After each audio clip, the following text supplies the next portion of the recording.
Mai leacă.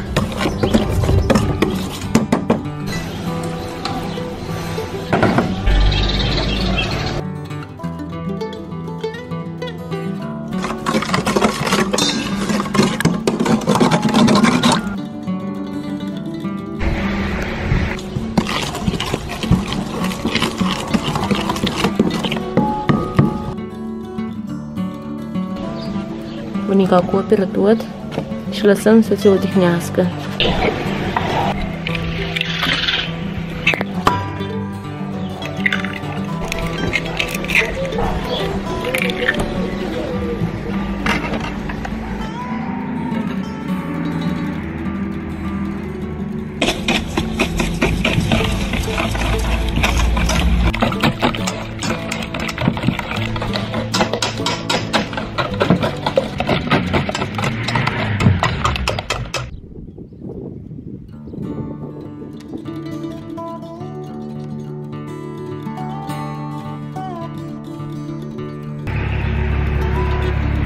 Drojdie a crescut și acum punem în făină.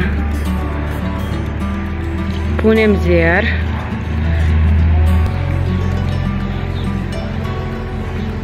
Și uleiul.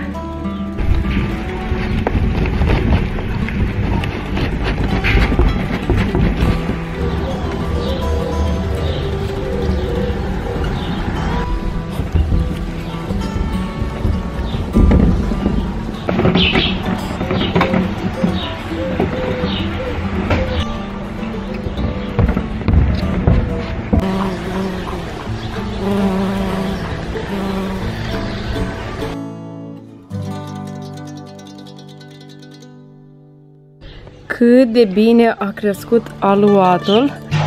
Aici bunica a pregătit mere caramelizate, halva și dovleac.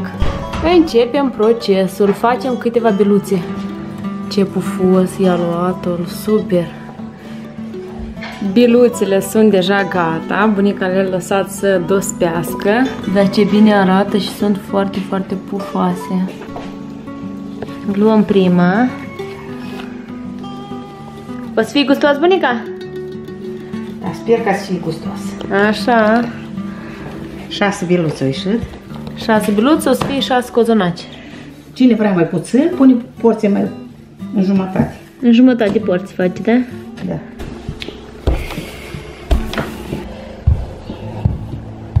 Primul facem cu mere, halva, da? Acum, bunica? Ungem toate cu ulei. Așa, mult sau puțin, așa? Așa. Să fie totul uns, uniform. Punem bostan, cum se zice la noi, sau dovleac.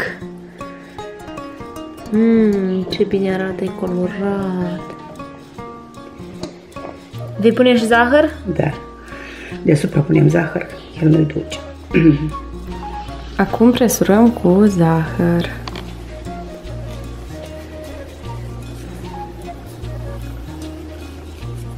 Și facem cozonacul. Îl sucim bine. Trebuie să lăsăm să crească, da? Da, taval. Punem un taval. Și lăsăm să crească. Hai, dai bun. Iată, bunica încă îl răsucește. E destul de măricel. Punem în tigaie. Lăsăm un pic la dospit. Trecem la următorul. Iar aici mămica face biscuiții noștri preferați. A avut aluat congelat în frigider. L-a umplut cu gem și iată, dă prin zahăr tos. Mulțumim, mămica, pentru surpriză. Plăcere! Următoarea o facem cu mere caramelizate. Bunica, cum ai făcut merele? La foc mic cu zahăr? Da, cu apă, cu zahăr. Apă, și un pic de apă în tigaie. Da, da. Sunt delicioase, am gustat. Așa. Nu curgi din tavau. Și ele sunt mai moi când le mănânci. Iată, așa viața la țară. Acum sucim totul. Cum face bunica, iată, așa atent.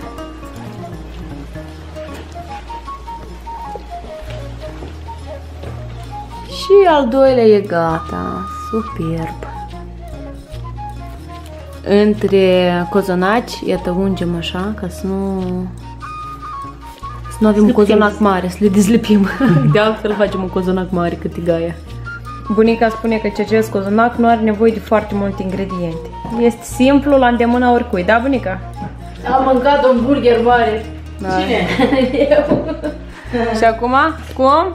Biscuiții mamei se compară? Sunt foarte delicioși. Arată ce cu mâna ta? Am dat sânge. Aici bunica face deja cu Halva. halva. Dar acestea și Brânzate. dovleac? Dovleac și mere caramelizate. Punem halvaua și la fel răsucim și deja avem al patrulea cozonac, mai avem 2 și vom face și cu dulceață din trandafir. Iată cam așa au crescut. Bunica le-a uns cu ou și le dăm la 180 de grade. Iată cum arată cozonacul în interior. Acesta este cu halva, iar aici mai avem încă 4 bucăți. Iată așa mănâncă ierni. Deja avem la ceai ceva bunișor. Da? Ierni aici bea mojito. Bunia l-a făcut mojito. Hai părerea ta să vedem. Tăiem. E foarte pufos. Eu vă pot spune dinainte că e super. Eu deja am mai mâncat. Ce e? E rece? Atent, bine? E bun, tate? Nota? 1000. Bunica, n-ai nota 1000. Wow, bunelul a făcut mojito roz cu sirop de căpșuni din grădina Cătălinei. Wow! Ce super e! Bunelul, ce ai făcut aici? Ce bine arată! E perfect! Mama aici pregătește cozonacii. Îi vom tăia și îi vom pune pe masă.